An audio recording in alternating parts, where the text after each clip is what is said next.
omhlaba lanamhlanje emini Jehova uyinkosi sisithi uNkulunkulu lomusa olothando baba ubathethe babendaweni yaseHarare baze bafika lesi sikhathi bengabaphilileyo baba sibisela udumo kuwe ngoba nguJehova olungileyo lanamhlanje ubukwazile ukuthi bazabe bekulindawo yase Victoria Falls ukwazile njalo Jehova uthi sikhangelane lama election uNkulunkulu omangalisayo usukwazile kudala ukuthi ngegazi lika Jesu baba wami uNkulunkulu omangalisayo baba sesikhululekile baba ngoNelson Chamisa siyabonga uNkulunkulu ukuthi wena umgcobile ukuthi inkosi yami yena lo Morgan Tsvangira same siyakubonga Father we thank you my God we give you all the glory and honor my Jesus we thank you Lord Jesus this afternoon oh my God in Jesus name Father we thank you amen. Tunotenda siyabonga tunotenda chisa mama chisa kukula izenzo yesoko achapeti nguwa pano nguwa ndi atisina saka nguwa ino ndinakusumudza chairman we province baba wagabuza muzoti kama welcome remarks baba wagabuza chisa mama chisa kukula Izala Bazulu Uchamisa mukokeli Ulasirindi sambe nawe Ulasirindi uchamisa Mira Funa bimba tose Kumatana si mawaka muleka Mawaka mawili sinamidui Mawaka muleka Uchamisa Ulasirindi sambe nawe Ulasirindi uchamisa mkokeli Ulasirindi sambe nawe Uchamisa Ulasirindi sambe nawe Ulasirindi uchamisa Ulasirindi sambe nawe Chisa mama chisa Jinfonsi hoye Wakalasti hoye Eshoko Jinja Chisa Hallelujah Ukutula Lumuno Mapona viedi Kaibonani Sifunu kuti semu yeru president Tutambule ba president besu Kuti batu swaya atume maboko kubatambula ba president Atume maboko food Walumba, Mr. President, you are welcome to Victoria Falls, Smart North. Very welcome. You can see everyone is very happy, despite the ZANU-PF poverty. Chinja, Victoria Falls is normally a busy place 24 hours. Of all the people employed in Smart North, Mr. President, 90% are employed by Victoria Falls, this particular. Otherwise, the whole province, only 10%. Voter population is not very good, but we follows. We have only about 23,000 registered voters, which is not a very bad figure, but last time we lost to ZANU-PF. Hopefully this time, I promise the president to the winner. Chamisa oye! Chamisa oye! Singa is a mistake ya last time. Si wopi donkey. Lenko, angit. Because uchamisa uzangena. Dinabeseli wopi donkey teleli. Chinja, you are most welcome. Thank you for organizing. Those who were organizing, we know it was not very easy, but certainly you tried your best. I can see these figures are very magnificent. So, thank you, Victoria Falls district and all the structures, the province, and those that are assisted in all the things that are here. And all of you for coming, let me thank you very much. Chisa Mama Chisa! Chamisa hoye! Chamisa hoye!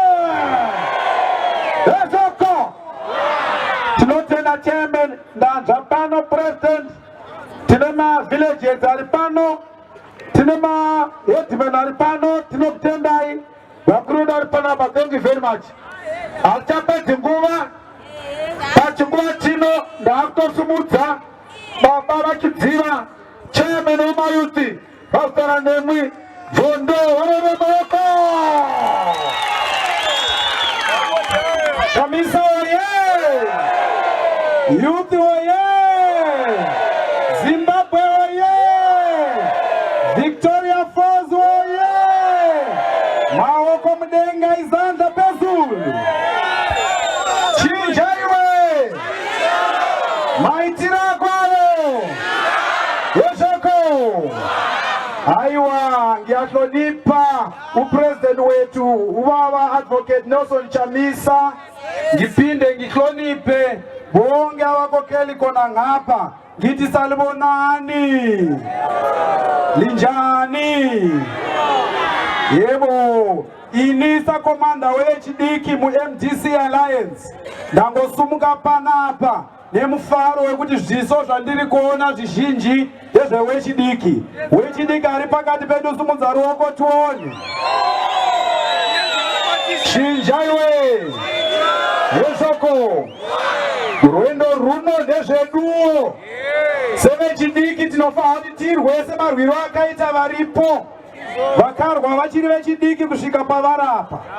Saka nhasi uno tasumuka tinavo president wedu achiri youthful advocate Nelson Chamisa. So hakuna mudiki wese weZimbabwe anofanira kusara pakuvhotera baba vaChamisa muofisi.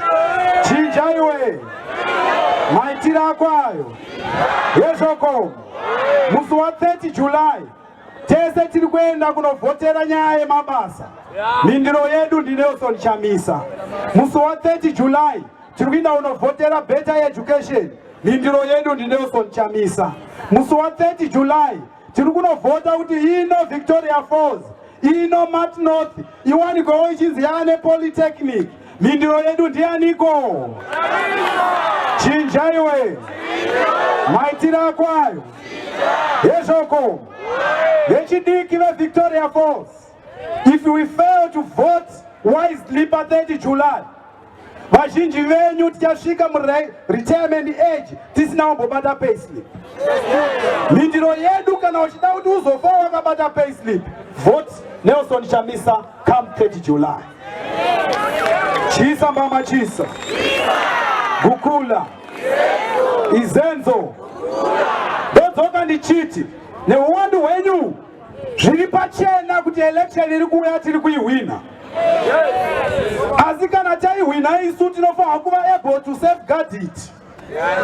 WeChidiki wese uri pano kana panzvimbo yauchavhotera pakaedzwa matricks ekubira vhoti, vhoti iyoyo inofanira kuwanikwa ichinzi yavhoterwa MDC Alliance.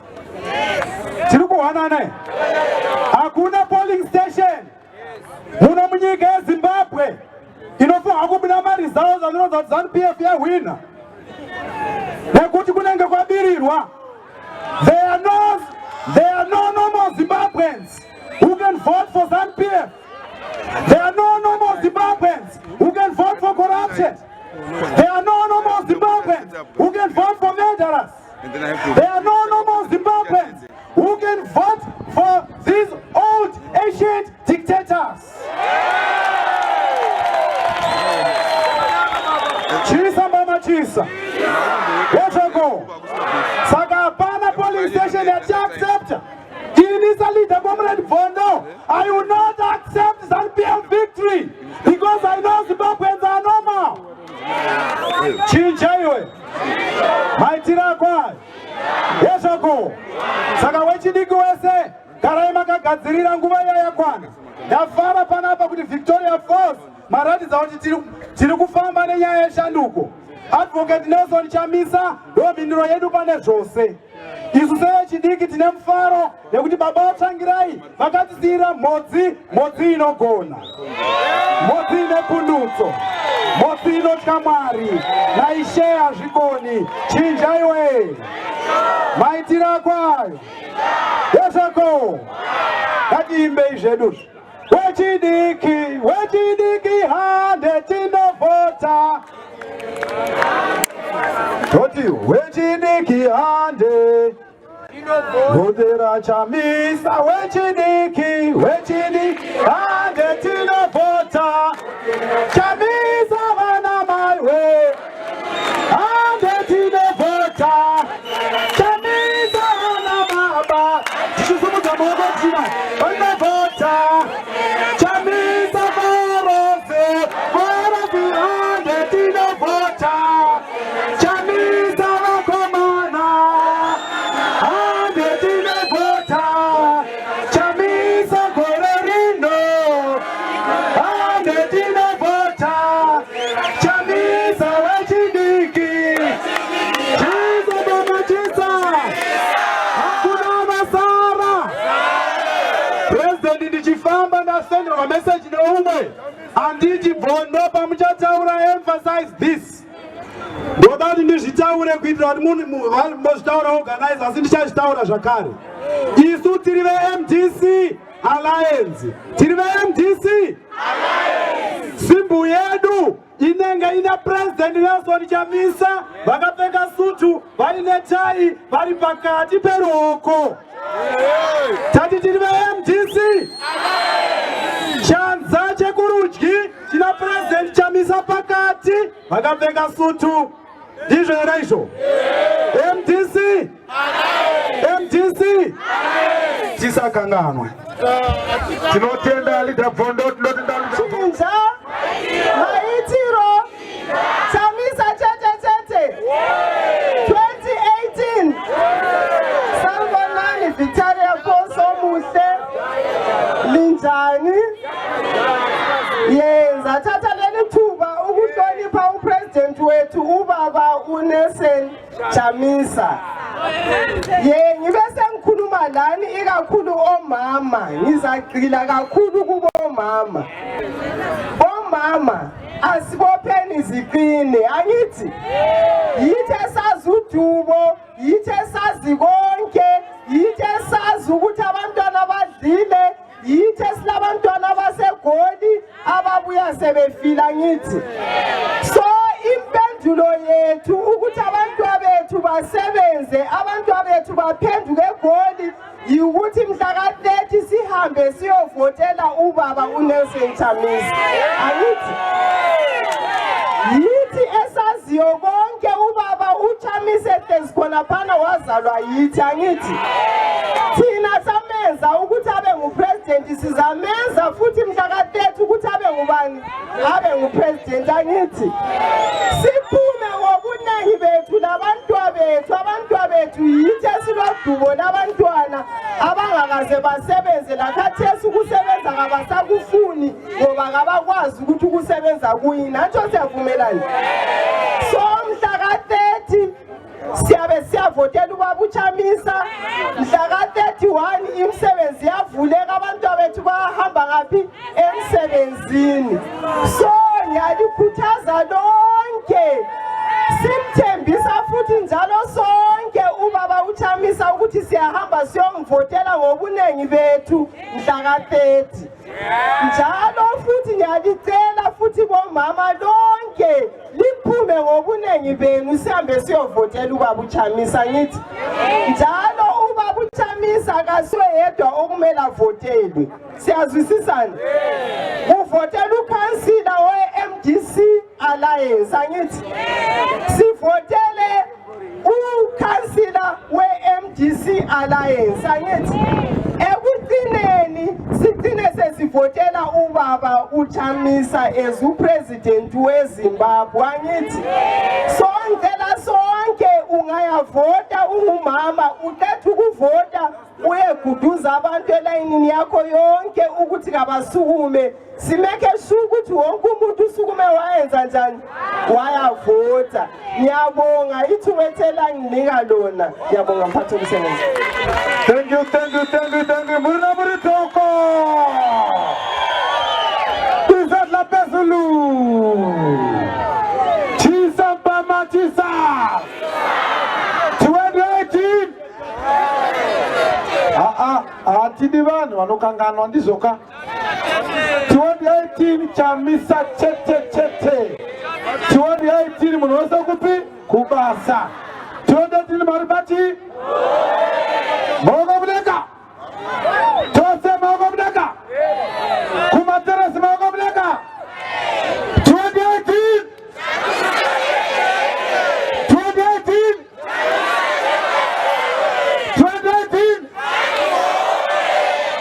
pano wangu wakadhakwa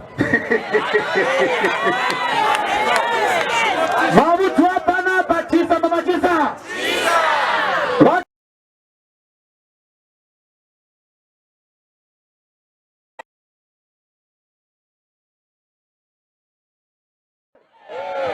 President vanebasa ndivachamisa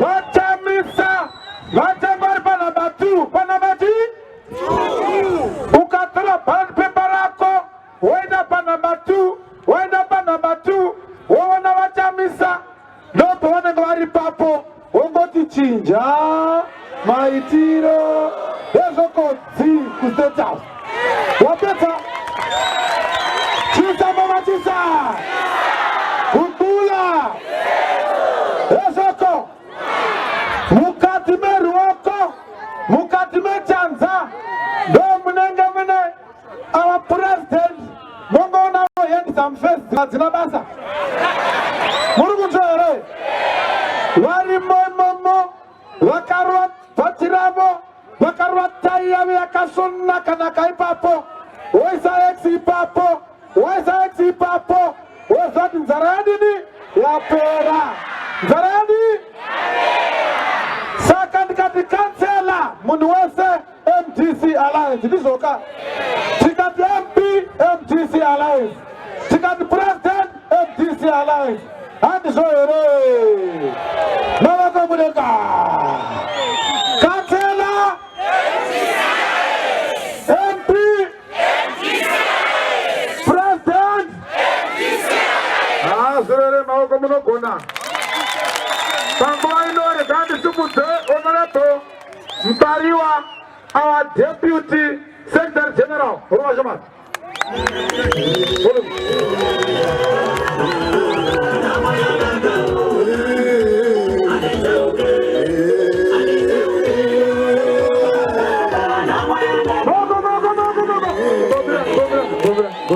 Right.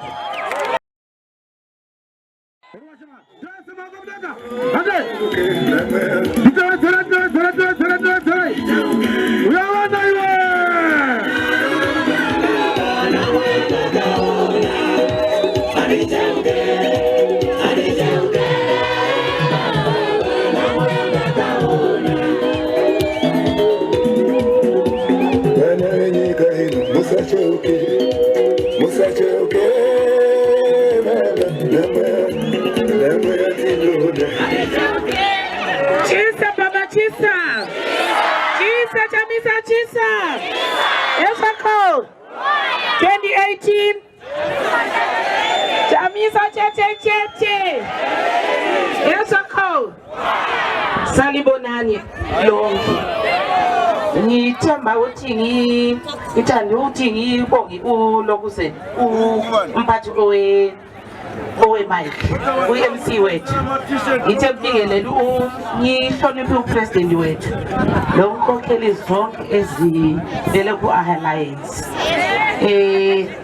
rega ndithi angendishidayo muno umuntu azothi 90% vanhu vanoenda kumabasa ndizvo ka pamunoenda kumabasa tiri kuzviziva kuti hapana mari yakakwana iri kuuya vari kupiwa mari yacho inenge yauya iri kuenda kubengi haisi kudzoka isi tiri kuti CMDC tine blueprint ina baba advocate Chamisa sapresident wenyu kubvira musi wa 1 August tiri kuti isusu tine mukana wokuti tibatanidze ukama wokudyidzana kwevashandi nevashandirwi pamakambani kutaurirana kwete kuti munhu anongoerekana angodzingwa basa munhu iye kana adzingwa basa tiri kuzviziva kuti hamusi kupiwa dzimari isi tiri kuziva chose kuti kumberi kwatakuenda kuchagadzirika chete hapana chamuchagadzirizwa nezano kunyanya vashandi kunyanya vanhu vari kuno kuVictoria Falls nhamo yenyu yamakaona yakugadziriswa chete musi wa30 July. Tikati vote mobva mati Chamisa. Handiti tikavhoti Chamisa, vote Chamisa.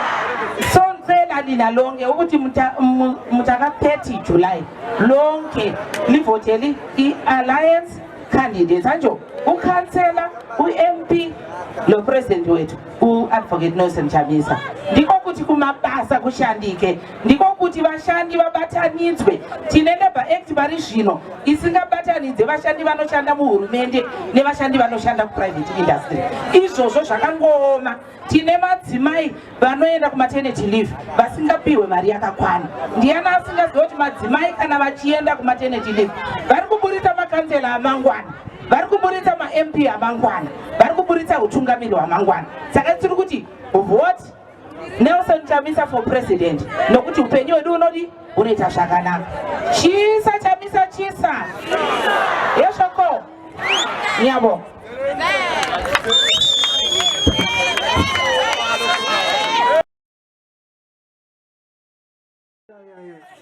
Takaoma kane yaba ndikubhepana ma t-shirts ari kuuya muri kuteere emahara kwete kutemba muri kuteere ma t-shirts, mazambia, madhuku enyu, makepi emahara kwete kutemba vanotengesa vaasire musangano muri kuteere mokamuleka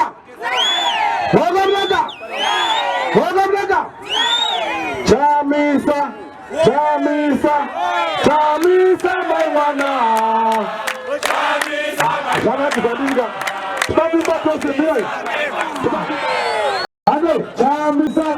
Chamisa, Chamisa, my wana, my wana, my wana, my wana.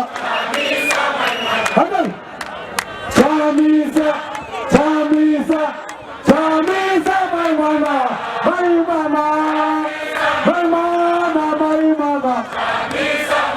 Ukaona tena na baba mumba ukangoti vote Chamisa hata muru namba tirimumba mutakushaba kwemari pomunaga kwatinuwan pomunaga kwatinuwan pomunaga kwatinuwan pomunaga kwatinuwan pomunaga kwatinuwan chisa mama chisa Leva pano mzangazi mtamukuru turikuti isusu munagapa tomuti hamba munofere Chamisa ya munakutogota futu munagapa hamba Chamisa rati munasa munaka abati muna kumachete rokoro munaka munagapa Chamisa munagapa Chamisa Chamisa Chamisa Chamisa munabirikoko tanguva ino hata nikupe tanguva ndinotrapkana uno kuti zvomaninga zvacho zvokuzopepura Zimbabwe hanzo here ovashamwari President wetu wa Chamisa, Victoria Falls.